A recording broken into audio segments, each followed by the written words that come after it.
بیمار ہوتے ہیں، کبھی ہسپتال کا چکر، کبھی ڈاکٹر کے پیچھے، تو نبی علیہ الصلوۃ والسلام نے ایک حدیث پاک میں فرمایا، اس حدیث کو مسند احمد نے روایت کیا اور طبرانی نے روایت کیا کہ جو شخص فجر کے بعد 3 مرتبہ یہ دعا پڑھ لے، اللہ 4 مرضوں سے اس کو نجات عطا فرما دیتے ہیں۔ امید ہے کہ مستورات توجہ سے یہ بات سنیں گی اور اس کی اہمیت کو ذرا سمجھیں گی کہ جو شخص فجر کے بعد 3 مرتبہ یہ آیت پڑھ لے تو اللہ تعالیٰ اس کو 4 بڑے بڑے مرضوں سے بچائیں گے۔ نمبر 1، پاگل پن۔ اگر کوئی آدمی مینٹلی ان بیلنسڈ ہو، ریٹارڈڈ ہو،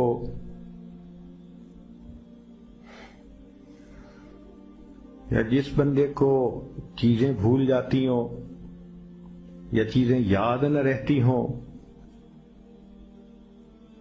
ذہن سے متعلقہ جو بیماریاں ہیں وہ اسی پاگل پن کے زمرے میں آئیں گی۔ یا کسی کو مرگی کی بیماری ہوتی ہے، وہ بھی اسی زمرے میں آئے گی۔ تو پہلی بیماری جو اللہ تعالیٰ دور کرتے ہیں وہ ہے پاگل پن، اور دوسری بیماری کوڑ پن۔ کوڑ پن کہتے ہیں چہرہ بدصورت ہو جانا۔ یہ بھی ہو سکتا ہے کہ برس کی بیماری ہو جائے، جیسے بعض عورتوں کو جلد بالکل سفید ہو جاتی ہے اور عجیب بدنما چہرہ ہو جاتا ہے، یا کئی مرتبہ جسم پہ تل اتنے نکل آتے ہیں، دانے اتنے نکل آتے ہیں کہ چہرہ بدنما ہو جاتا ہے، یا چہرے پر داغ پڑ جاتے ہیں کالے رنگ کے۔ تو چہرے پہ داغ پڑیں، چہرے پہ دانے بنیں، یا چہرے پہ برس کے نشان پڑیں، کوئی بھی چیز ہوگی وہ اسی کوڑ پن کے زمرے میں شامل ہوگی، جس سے کہ چہرہ انسان کا بدصورت ہوتا ہو۔ یہ بیماری بھی اللہ دور فرما دیں گے۔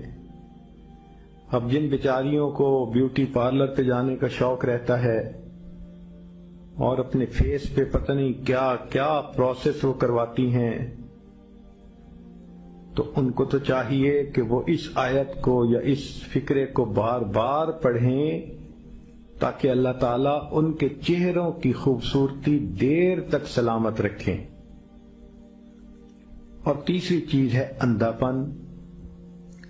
اندھے پن سے مراد یہ کہ آنکھوں کی بینائی ہی چلی گئی، یا آنکھوں میں موتیا بند آ گیا، یا آنکھوں پہ اینک لگانی پڑ گئی۔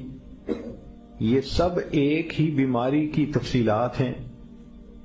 تو جن کی نظر کمزور وہ بھی پڑھ سکتی ہیں، یا جن کو لینز لگانے پڑتے ہیں، کنٹیکٹ لینز صحیح یا کوئی اور، اس مصیبت سے بھی جان چھوٹ گئی۔ اور جن کی بینائی چلی گئی، اللہ ان کے لیے بھی آسانیاں فرما دیتے ہیں۔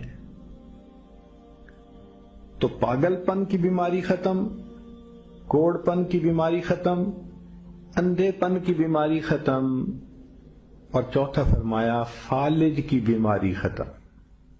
فالج ایک تو ہوتا ہے کہ انسان کا ہاتھ یا پاؤں کام ہی نہ کریں، اور ایک یہ بھی ہوتا ہے کہ اتنی ویکنس کہ عورت کہتی ہے مجھ سے تو کھڑا ہی نہیں ہوا جاتا، میرے پاؤں سن ہو جاتے ہیں، میرے ہاتھ سن ہو جاتے ہیں۔ یہ ساری چیزیں کمزوری اور فالج کی ابتدائی سٹیجز ہیں۔ تو یہ سب چیزیں ٹھیک ہو جاتی ہیں۔ اب بتائیں کہ اتنی بڑی بڑی بیماریوں سے جس بندے کو بچنے کی خوشخبری مل رہی ہو، تو وہ تو پھر اس عمل کو کیے بغیر رہ ہی نہیں سکتا۔ اور یہ عمل دیکھو چھوٹا کتنا ہے۔ وہ جو فکرہ فرمایا حدیث میں وہ ہے سبحان اللہ العظیم وبحمدہ ولا حول ولا قوت الا باللہ۔ اتنا سا فکرہ پڑھنے پر اللہ چہرہ بھی پر نور بنا دیتے ہیں، میموری بھی تیز کر دیتے ہیں، اللہ تعالیٰ بینائی بھی تیز کر دیتے ہیں، اور اللہ تعالیٰ جسم میں طاقت بھی بھر دیتے ہیں۔